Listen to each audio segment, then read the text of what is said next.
ওরে তো আপনারা চিনেন তাই না? ও কিন্তু বাংলাদেশ ক্রিকেটের কিছুই বুঝে না। ও আসছে শুধু সাকিব আল হাসানটা চষতে চষে চষে উপরে উঠতে। ও দেখবেন কখনোই বাংলাদেশ ক্রিকেট নিয়ে কোনো কথা বলে না। বাংলাদেশের কোন প্লেয়ারটা কেমন খেললো, বাংলাদেশ কি করলে জিততে পারতো, বাংলাদেশ কি করলে কি কারণে হারছে, এরকম বিস্তারিত কোনো আলোচনাই সে করে না। সে শুধু পড়ে থাকে, ম্যাচ জারি চলুক সে শুধু সাকিব কিনে পড়ে থাকে।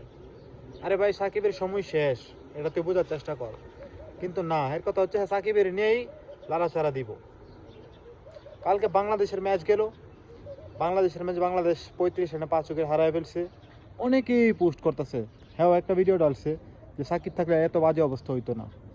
সাকিবের সময়ে এই বাংলাদেশ টিম বিশ্বকাপে সাকিবের অধিনায়কত্বে 58 রানে অল আউট হয়েছিল না?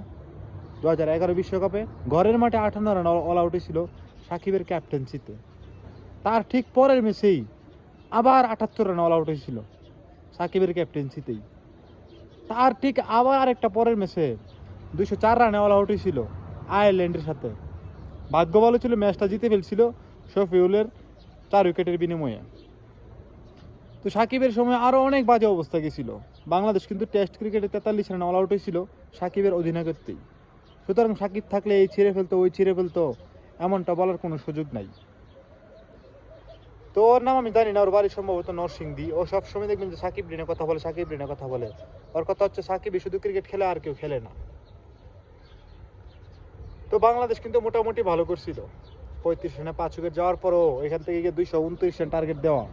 এবং ওই ম্যাচ ভারত 47 ওভার 3 বল লাগাই নিছে অলরেডি। মাত্র 15 বল আগে ম্যাচটা জিতছে। যদি জাকির আলী ক্যাচটা ধরতো তাহলে কিন্তু ম্যাচটা ভিন্ন হতে পারতো। যাই হোক, পরবর্তী ম্যাচের জন্য বাংলাদেশের জন্য শুভকামনা। বাংলাদেশ নিউজিল্যান্ডের সাথে জিতবে, জিতে কামব্যাক করবে, আমরা এমনটাই আশা করি।